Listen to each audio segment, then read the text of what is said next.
just a couple bad weather fans representing New York, talking all things sports. Man, what could go wrong? We got Alex, who's a fan of the Knicks, and Mike of the Nets. The yin-yang of the tri-state, place your bets on the Yankees, Giants, Mets, or Jets. Yeah, you should listen if it's sparking your interest. If you made a vow to your team, don't break it. Bad weather fans is the relation. That's right, this is Bad Weather Fans, episode number 274. Mike Seglia, Alex Manisowitz, and we have Summer League basketball to talk about. Knicks play a couple of games, and a lot of intrigue around those net rookies they finally get on the court. We'll talk all about it, and we'll talk about how boring it is for the Knicks, which is, of course, a good thing in their direction, but a lot of intrigue by the Nets, who finally get their 4 rookies on the court. Not all 5, but some basketball to talk about, Alex. And good evening. How are you doing? I'm doing well. It is nice to be boring. We'll talk about the Knicks in a little bit. And with the Nets, it's exciting. The most exciting summer league probably in your life, Mike, I would think. What have your thoughts, on that? I would think so. I would think so too. There's a lot of Net fans that were at these games. The last summer league game versus Washington had a lot of really good energy. It was actually a really good contested basketball game, back and forth. Went down basically to the final minute where the Nets did not have enough. And I found myself not upset that they lost, but when Washington made a big 3 at the end and made it from 2 to 5, like with 40 seconds left or something like that. Like I was like, that anger, which felt good. Honestly, it had been so long since I had that kind of emotion. You have some sort of emotion. So, it felt good. And, for me too, which was crazy, is first of all, that first game on Thursday, and we'll talk about both of these games. We'll talk about the rookies. The game is at 5:30 on a Thursday, which I would say for 99% of my daily life is a horrible time to have a Brooklyn Nets game. Workday just ends, 2 little kids, like shitty ass time for me to ever just sit down and be like, I'm going to watch a Nets game. Not ideal. Most likely would have had to have DVR'd it, but because I had a vasectomy and was in surgery earlier that morning, I had to be in bed. I was not allowed to get up, and I legit got to watch the entire game start to finish. It was almost like I timed it that way. Like when dudes do this in the NCAA tournament, it worked out so well. I got to watch the entire game at a 5:30 start. And it was good TV for me, even though the Nets lost and they haven't looked great yet, but it was just fun to watch. Yeah, so all you got to do, guys, if you ever want to watch a basketball game or a sporting event without any interruptions, just, get your nuts chopped off and you're good to go. For a summer league game, that's the best way to do it. So we'll start with Igor. Game 1. First of all, here's the thing about him. Now that I've seen him a couple of games, his shot is much better than any pundit had said. He shot 27% at BYU. He was 2 for 5 for 3 in the first game. He was 4 for 10 for 3 in the last game. The last one was a half-court heave because he had to get it up. He's basically shooting plus 40% around from 3. His shots look nice. It definitely has. His ball handling has been a little skeptical and a little worrisome. He hasn't had like the true bring it up as a point guard. You attack him with pressure, you can give him some problems.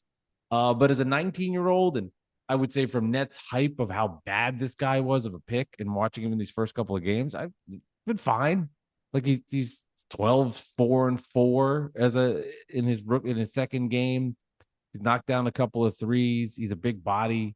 I think people are saying maybe he's less of a point guard projected out and as a wing player. We'll see what happens. But I would say from my end, watching him, he's not as putrid as everybody made him out to be.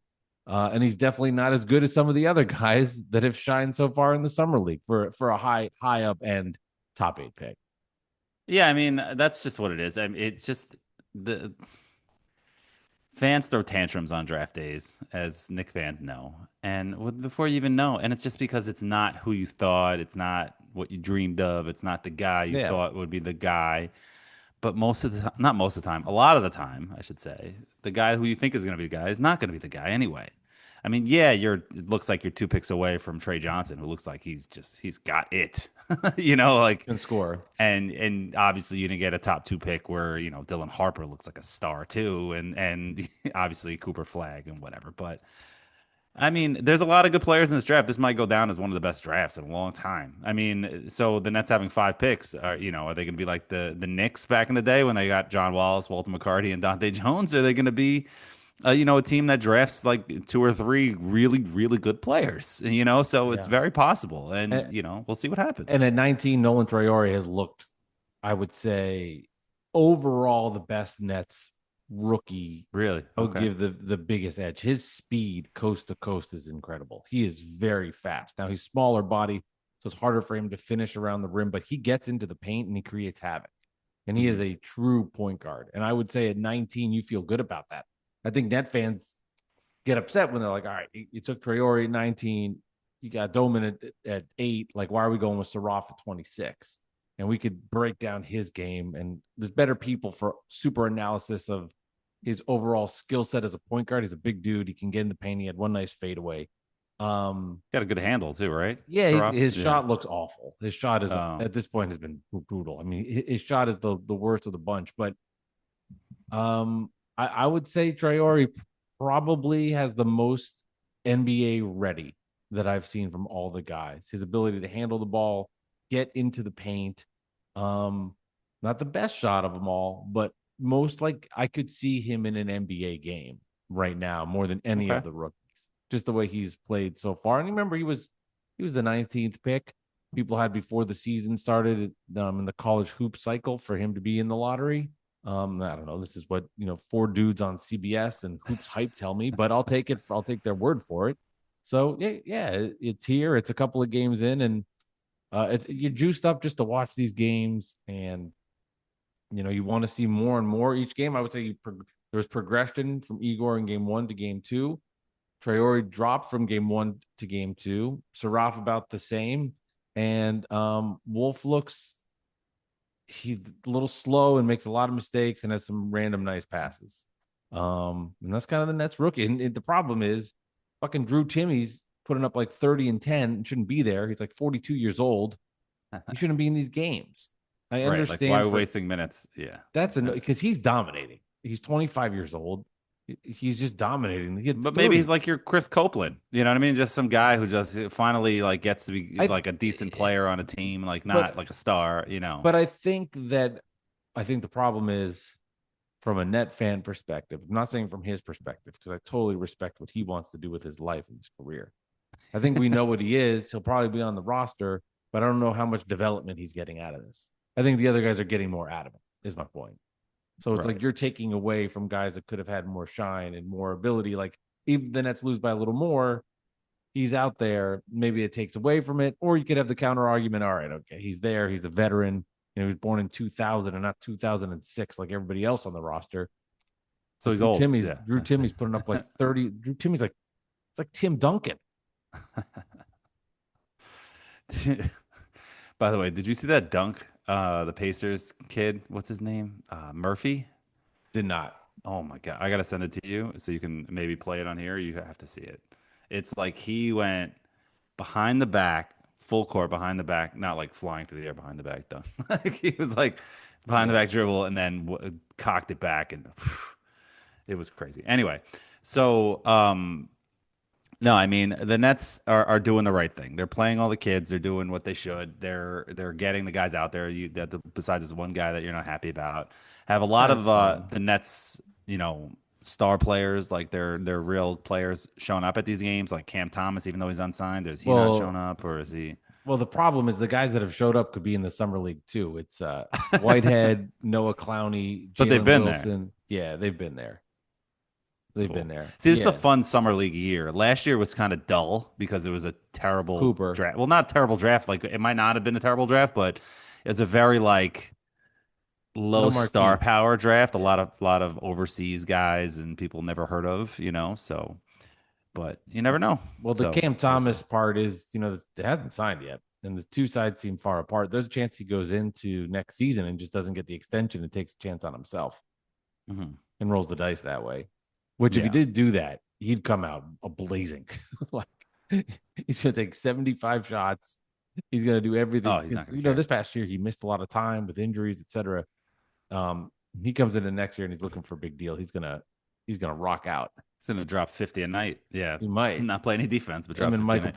Michael Porter Jr. is just going to be. I Yeah. think Michael Porter Jr. is going to be really good here. I think he's gonna be really good. I think if you play fantasy basketball, draft But him beyond that, wherever you can.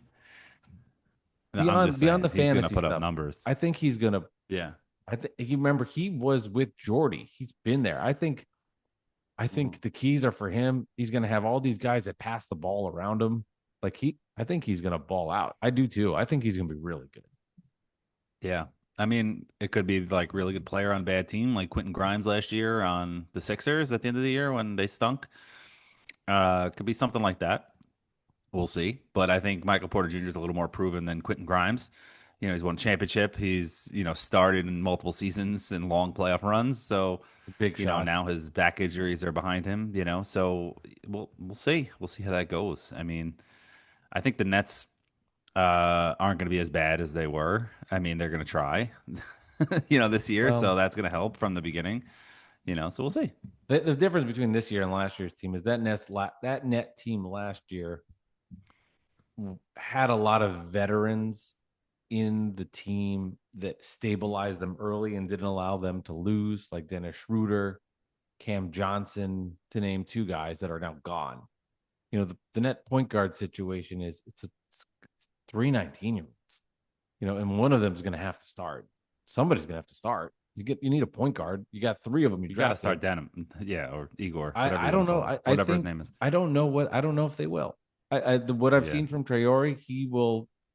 I don't know. I think they might experiment with Igor more as like a 3.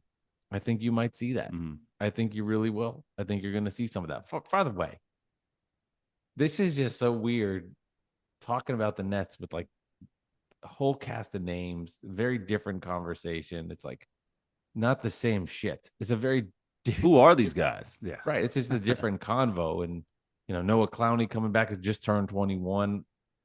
Him healthy. I'm not saying yeah, but like they've got young guys that we're going to get to see on a court, and win or lose, like you think they'll be better than they are. I think they got so many young people that it's going to be hard for them to win basketball games. But I think it's going to be so much more. I think it's going to be a fun net. It's going to be a fun losing batch with a lot of losing. So this is like year 1, sort of. Like last year was like -1 or year 0, and this is like year 1 to reset it. Like and really, you got like another the draft first one. class, and we'll find out if they can develop and they're any good. And if they suck, Sean Marks will be fired, and we'll try it again.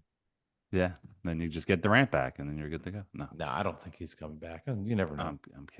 I'm kidding. Well, you never know. You never know with anything like that. But we'll see. We'll see. I mean, with the Knicks, I'm just so thankful that I was thankful that they're boring. I was thinking of something to talk about for this pod regarding the Knicks, and like, yeah, you can break down the summer league games, and you can complain about Tyler Kolek, how bad he's looked. You can complain about Daddy. You can complain about a lot of things. You can be happy about Huck Porty, who looks like a player, and not just in the summer league. Last year when he had the chance, he looked really good, athletic, can jump, can dunk, can block, can run. There could be a legitimate backup center. Whatever. We thought the same thing about Jericho Sims, but I digress. Point is, there's nothing to talk about, and that's a good thing. It's a good thing the Knicks are boring right now, and they're boring in a way because they're contenders and they're boring. There's nothing going on. Last year, it was the Mikal Bridges trade, then it was the Towns trade. It was just ripping up this roster and, wondering how they were going to be, and like you have a $50 million a year question mark now when you got Towns, and is Randall going to be Randall? And, before that, it's just so there's so much there then, and now it's just so I'm so thankful that there's just nothing. You hired Mike Brown. Could have been way worse. It's a good coach, experienced. He's no ego. He's going to run this team the way that he's told to run it and just try to win some basketball games and win a championship. And I'm happy with that. And I'm happy with boring. And I just don't understand how any Knick fan could be complaining, upset, or just overly critical in any way right now. Yeah, I mean, just how I feel. If you're breaking down summer league, this is guys that are 8, 9, 10, 11, 12 on the bench or wherever it falls. Right. Exactly. So bench is important, and I think what we saw from the Knicks in the postseason last year is they needed to develop the bench a little bit more to help them through the longevity of the season. A few other things, of course, to get them over the hump. but that's one thing. But again, these are just problems for a team that's contending in a very weak Eastern Conference. That's going to be championship or bust, and the NBA Finals are really bust. I think if they don't make the finals, it's a major disappointment. Especially with Halliburton and Tatum gone for the season, and the Celtics and Pacers now very much weaker in the East. So yeah, no, I agree with you on that front. I think unfortunately fortunately, once you get into the meat and potatoes of the season, you get into the details of it, that's when it'll matter, right? And especially in the Right. playoffs. What does Karl Anthony Towns do? He had some good flashes in the Pistons. He didn't really have a great series versus the Pacers. He had the one good win in game 3. Other than that, I would say his series was underwhelming, especially for somebody making $50+ million a year. He carried him game 3, won them that game, that made it a series that even went to 6. Mikal Bridges, very good defensively versus the Celtics, but was a no-show ultimately versus the Pacers. Had trouble with faster guards. Didn't do enough in that series. Defensively, the liabilities with Brunson and Towns, like all these questions though, are the same questions that will have to be answered. I do think the Eastern Conference has gotten better in 2 places. The Hawks are going to be much better. The Orlando Magic are going to be much better. The Cavs won 60+ games last year. They're going to be up there with the Knicks as 1 and 1A as favorites. Somebody might say Cleveland, somebody might say New York. Get into the nuances of that, but those will be the 2 teams that are favored in the East. Jalen Johnson healthy for the Hawks with a Kristaps Porzingis coming back into the fold, and the Hawks young players getting older. Like, they're going to be a team that's going to have expectations on their shoulders. And then the Magic adding Desmond Bane to a team that lacked a 3-point shooter. Now they get a great one. They get a wing that can help with this monster front court of young superstars. Like, Orlando's going to be pretty damn good. And you just got to wait and see how it happens. I told you the Sixers were frauds. Paul George news today. I just can't. Beat me to that. I can't believe that anything they do will work. They are frauds. Injuries every year. It's just something happens. They won't make it. Yeah. I said this on a previous podcast, and I will double down on it again. After watching the NBA Finals, which went to fucking goddamn middle of June, and that's just when they go. Joel Embiid can't make it to freaking March. It's just not. He's just not physically capable. He's so talented, and he's just so gifted as an offensive player, defensive player when he's healthy. He doesn't have the physical body to go the length of that kind of season. It's just not humanly possible. He can't do that. And I'm not. No. I don't think I'm saying anything crazy here. To play into June, he's never going to make that. Right. It's not happening. It's kind of sad. I mean, he's a dick. So like, it's not really like, I don't really feel that bad for him. And he's a millionaire and whatever, but it's kind of sad how like, as a basketball fan, such a great talent is just like wasted for injuries. Like Grant Hill, such a great talent, wasted to injuries, except Grant Hill wasn't a dick. You know what I mean? Right. So like there's that. It's just like the nicest man ever, so there's that, but it's just, I feel bad for guys like Maxey who just get out of there. You know what I mean? But maybe like the Sixers hit it big with this kid, VJ, that the 3rd pick in the draft. Maybe he's awesome. Like, I don't know. You know what I mean? But like at the end of the day, like their whole roster is surrounded by the contracts of Embiid and Paul George. And it's just like sucking the life out of that entire team, So I hear you're right. And I texted you when Paul George went down with this secret surgery. You were just like, oh, I was like, all right, you're right. I was like, well, the Sixers, you never know. Paul George is okay, and Embiid is back, and maybe this kid is good. You got Maxey, maybe Quentin Grimes turned the corner. I'm like, they got some talent. They do. You never know. Don't forget, Jared McCain was having a great. Yes, McCain. I forgot about him. He was looking like a player. No, they've got a ton of talent. But now they're going to stink, though. They lost Ubaselli to the Knicks, of course. That's the reason. No, I mean, but Edgecombe. I'm not laughing at Nick jokes. VJ Edgecombe at 3, McCain back. Like, you're right. They've got a lot of young talent. They've got some talent, yeah. But it's just not gonna happen. They're just the core pieces are too injury prone, and George isn't the same player. Like, he's not the guy he was 3, 4, 5, 6 years ago. He's not the same Paul George. No. In name, he's got the. He's not even the same Paul George in the Clippers, like early Clippers. He's not the same Paul George now. Yeah. which is just father time taking its toll. It happens. Yeah. Sad. It really is sad. And I put out I haven't done this in a while. We didn't get a jersey number trivia for this week, so I went back in time in bad weather fans history and did a poll question like I used to do, the weekly Knicks poll question. So I did: is any Knicks player in the summer league going to be a major part of the rotation this season? Yes or no, Mike? What do you think won? No. Well, No is major right. part. I Seven. mean, yeah, Well, major part as in consistent minutes is what I mean. I don't mean yeah. like starting, I think that's implied. So 74% no. And I said, if yes, comment who. So we got Mikey Coin Snatch. No, but Dink Paint is going to be so lit. Okay. The undrafted rookie that everybody in the NBA passed on twice is now going to be awesome for the Knicks, of course. Diawara, McCullers, if he keeps improving. So McCullers is an interesting one because last year he missed his whole rookie season. He would have been like his first round talent, missed his whole rookie season, and now he's coming as his first year this year, like Kevin McCullers. Like maybe Yeah. you got some there, but I still think we're probably a year away from him being any kind of contributor, if anything, because they're trying to win a championship. They're not trying to develop Kevin McCullers. you know, Jab Step Kev, we have Huck. We'll see decent minutes. Yeah, Huck Porty, I think, is the one. I think that's really the guy that's going to be the player from this year that's going to take a step. I think Tyler Kolek, everybody had him on a pedestal last year. Flashy point guard, it can dribble, has some nice passes, but never got into rotation. And everybody blamed Tibbs. And I'm just sitting there, I'm watching him and I'm like, okay, he has some nice plays here and there, but like, is he good? You know what I mean? I don't think he's that good. I think he's a second round pick. And, this is not Deuce McBride here. You know what I mean? Like this, I'm wondering what's happening, why everybody thinks these guys so good. I think it just became like a cult hero. He's a white point guard and everybody wants to, you know what I mean? And it's just, I'm like, eh.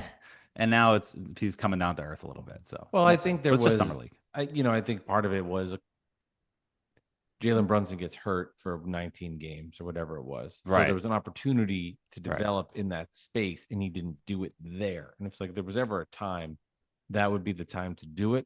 The other unknown with that, Alex, is I think if Tibbs was coming back, I think we'd be like, all right, we know what we're getting. I think with a new head coach and Mike Brown, you don't really know exactly what he's going to do with the younger players. I think there's a little more uncertainty there. So it's harder to predict the future of guys that are fringe players in the rotation, younger players, if they get minutes, based on we don't know what Mike Brown's going to do yet. We haven't seen a track record with Tibbs. It was like, all right, wake me up when I'm ready. I agree.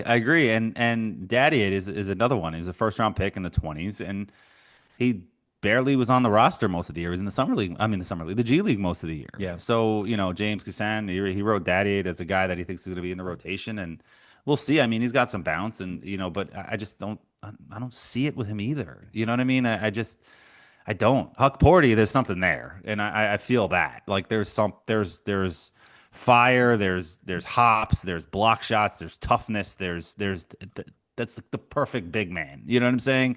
There's something there. He might not obviously be a star or like a starter, but he could be in the NBA for 10 years, So we'll see.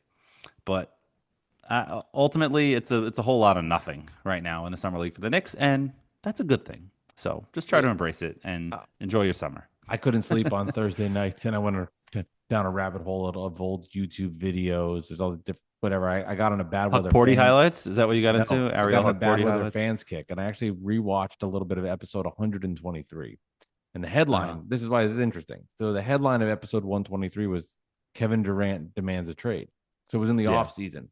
So Durant demanded a trade, obviously didn't get that request, came back, and then ultimately got traded near the deadline once Kyrie had asked for the trade. Right. But the reason I bring this up, this is not that interesting. What Durant asked for a trade, big deal. The reason I bring it up is because it wasn't even in the headline and it was buried.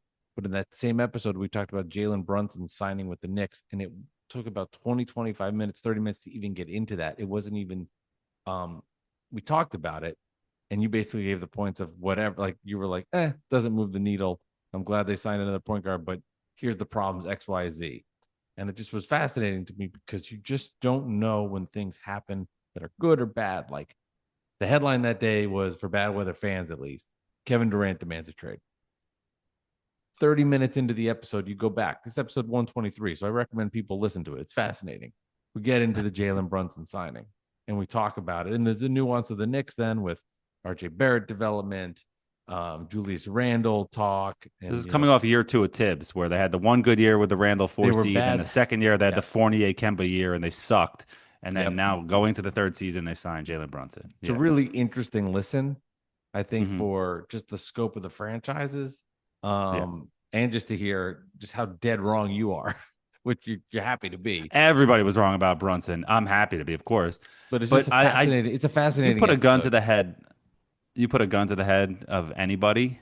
Nobody saw this coming from Jalen Brunson. Jalen didn't see this. Leon Rose didn't see this. Rick Brunson didn't see this. Nobody saw Jalen Brunson becoming one of the best players in the NBA, starting point guard for the Eastern All Stars, 2-time All NBA player in 3 or 4 years. Like, are you kidding me? Second team. Nobody saw this. You saw legitimate starting fringe All Star point guard. You know, like okay, you know what I'm saying? Fred Van Vliet hit a big shot in the playoffs, you know, lead the team, could win a championship with him as your point guard. Okay. But nobody saw him as being the best player on the Knicks since Melo and probably since Ewing, to be honest. You know, nobody saw that. You can defend. You're more than happy to defend yourself. I just think it's a very fascinating. I'm just saying. It's a fascinating episode based on. It takes 30 minutes to even get into Brunson, who is it's like a pimple on a butt in terms of the episode conversation. And then it happens. Like then we get into it, and it's about Durant wanting. So to are you leave. saying Pacome Daddier is going to be a star in 2 years for the Knicks? I think I am. Yeah. So you put For your all the money on Nets I that? talked about in the beginning. Maybe Somebody is. Oh, maybe the guy that you said who's 25 in the summer league who's dominating. You're like, this guy Timmy. stinks. But well, Timmy was on the yeah. team last year too. The Nets Yeah, but, will beat the whatever. Nets will beat the Knicks this year in the regular season. You think so? I do.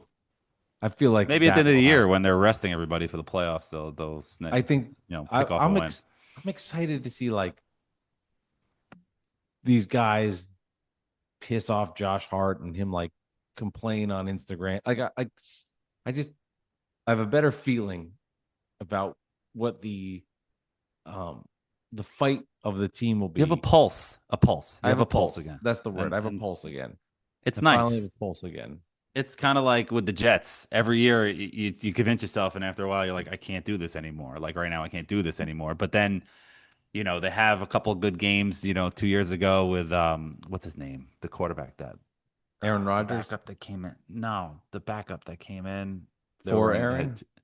Yeah, they had when Wilson got hurt and they came in the back. What the hell's his name? Mike White. Is that about?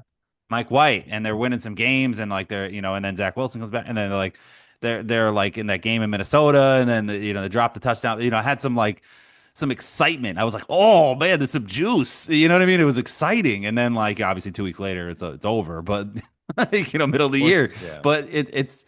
You get to a certain point in your fandom, you're like, I just need something. Like with the Knicks, you're over that hump where it's like, okay, it's time to win. You know what I'm saying? Like getting to the 4 seed or the 3 seed and just winning around like is exciting, but now it's time to get to that next level. But you're getting to that point where it's like, I need something, and I'm really going to be excited about just being legitimate and I'm rooting for something, not rooting for guys, not rooting for expired contracts, not rooting for guys that are just wearing uniform and passing through town, and we'll see you later, and it'll be a answer to a Jersey Never trivia from Dolan J. Trump in 5 years, Right. Yeah. So True. I get it. So Garrett Wilson resigned also. The Jets, that's exciting. But I'm just, with the Knicks, I'm happy to be bored. I'm happy to just enjoy my summer, enjoy the Mets, watch them lose, and just let's go. Let's get to the season. And So the Mets. it's the middle of the Mets- year. It's the All-Star break and whatever. It's going to be what happens in the postseason. They'll be there. They'll be there. I mean, they're going to make trades at the deadline. They're going to have to shore up the bullpen. I mean, it's all the same shit that all the teams have to do. They probably need one more starter. Right. Getting Mania back, getting Senga back for the second half obviously would be huge for them. But they're going to need more reliable, timely hitting. Soto's finally stepped it up, but they're going to need the back end. Alvarez comes back. They're going to need some help there. And they're going to, you see though, especially in baseball too, just like how many things have to go right for you to win, and just how far the Mets went last year when it all clicked at the right time. And they have not clicked on all cylinders yet. Like there's been a revolving third base issues, second base. It's just been kind of injuries. It's kind of all been a rotation there, and they've never got a consistency. You hope they do in the second half, and you make a run, man. But so many things went right for the Mets last year. So many things, and I was very bullish on them. But still, the And I was Brewers negative series, most of the year. It was the so Brewers, negative. the Brewers come back. I mean, it was the Brave comeback, the Brewers come back, then kind of beat the Phillies in 3 convincingly, and then just didn't have enough power versus the Dodgers. But you don't feel as good about the Dodgers this year. It's like I think the rest of the NL's kind of come back a little bit to the path, just how teams have played so far. I hear you. I hear you. We'll see. And that's what most of the seasons are now in sports, is just about the playoffs, because regular season doesn't mean a lot. Just got to get in. But it's also, you have to just enjoy the run, especially as a Knicks fan, because we've been through so much to get to this point, and to have sustained success and have a sustained contending team. I was putting together a video the other day just like I was going through my phone. I was like, I have so many highlights from this season, just like from screen grabbing videos and posting them while the game's going on. So I just went through a couple and I put them together into a video. And I only did regular season. I'm like, I'm not doing the playoffs, only regular season. I put together, and there were so many fun moments in the season. And you can't just dismiss it as like none of this mattered because only the playoffs matter. And I know, like I said that a lot last year, that it's about the playoffs. Yeah, but that was only when people are being so negative about the record versus the Celtics, Thunder, and Cavs. It's just like, let's enjoy the run a little bit, guys. Like that's from that perspective. But there were so many fun moments from the win versus the Hornets when they're up 4 with a few seconds left. The guy hits a 3 in the corner, but it spins around like a toilet bowl on it, and it runs out the clock, and it goes down, and Knicks win by 1 because like they couldn't even get a rebound, a foul. You know what I'm saying? Like game was over. Jalen Brunson doing some fun things. OG Anunoby going off when Jalen was hurt. Like there's so many fun things about a season, and just enjoy the ride, because the regular season doesn't mean a lot in the grand scheme of things. You remember the playoff wins. You don't remember a lot of the regular season things, even from the 90s. Remember J.R. Reed knocking AC Green's teeth out with his elbow. You remember things like that. But but the things you remember and you look back on, you remember the playoffs. You remember Ewing's missed finger roll. You remember the putback dunk to get to the finals. You remember, the fights with the Heat. Everything you remember is the playoffs. But like Starks. Some things, Starks, the headbutt and Missing in the Rockets. dunk. Yeah, thanks. And all those things, so it is what it is. Just enjoy the run. That's all I'm saying. So I DM'd you that video of this Pacers dunk. Can you pull that up and play it really quick? It might be one of the best dunks on the Twitter page. Yeah, on Twitter. It might be one of the best dunks. I don't want to oversell it, but it was incredible. Give me a second. A guy by the name of Johnny Furphy or Furphy. I thought it was Murphy, but it's with an F. So it's like Murphy with an F. He's a second-year player for the Pacers. Australian, so and he's white. Like you don't see it coming. It just comes out of nowhere. You're like, what the hell? All right, here we go. And if you haven't seen this yet, like look him. It's on my Twitter at Knick Central. It's also everywhere now. If you listen to this podcast, you probably know how to use the internet. You'll be fine. Yes, you probably do, and you'll probably get to it faster than Mike right now, trying to go to his DMs and opening them up. Where is this thing? Hang tight. There. So your Twitter account is at Mike Delivers Pod. Just go to x.com. Okay, it's just one letter. That's all you need. Hang tight. No, it's go to direct message. I'm there. Hold on, Sparky. Hold on. It is bad rain out here. Oh my, the rain right now. I hope everybody's being safe. This is like crazy storm. My dog is hiding in the closet. All right, can you see this? Poor me. I see has started screen. I didn't. You know what? Didn't share it with sound. We need sound, big guy. Okay. Go back to the beginning too. Don't miss the whole. Yeah. You need to see the whole thing. How it unfolds. It's not. There's share sound. I definitely feel like I'm teaching a class. That's okay. No, just get it done. My parents had to do this. All right. You see this? Well, I'm not sniffing that Hall of Fame anytime soon. But speaking of Syracuse alumni, Jim, I need Buddy to be healthy. Oh my goodness. Cocked it way back. My goodness. That was in the top 10 out here, maybe all time. Way down under. Wow. Incredible how he brought that ball back. Look at this. Look at him bring that back. That raised way down under. Wow. Incredible how he brought that ball back. Look at this. His reaction to other team was like, oh, damn. Yeah, and they caught the guy he dunked on, a screenshot of it, obviously, and his face is just like total like O face, like but not O in that way, like oh shit, Not an He's orgasm. like- No, he was not, Not having an an orgasm. he was Thank not you. getting Yes. dunked on and orgasming on the court. Oh, maybe he did. I mean, I don't know. Maybe that's I don't think what that's he's ever what he's happened. into. I don't know. I mean, how would we know if that ever happened? Could have happened. Go to But, Chat GPT. Anyway, has it? Don't search that on your work computer. Yes. Well, if you made it this far into the podcast, you'll definitely Yes. look that up because you are a true fan. All right, Bad Weather Fans episode. Yes, Corey. Yeah. I don't even think I don't think Corey's doing that. Which episode number was that? All right, well, 274. Thanks for listening. All right, Bad Weather Fans episode 274. podcast. Net Summer League, 2 games in the books, and we'll continue breaking them on down here on Bad Weather Fans. That was And my here's real the fun. O face. Hold on. Oh God, it's really bad. That's not real. That looks fake. Is that real? It's real. It's not real. It's real. That looks fake. So shout out to Johnny Furphy. If that's how you say it. Murphy with an F.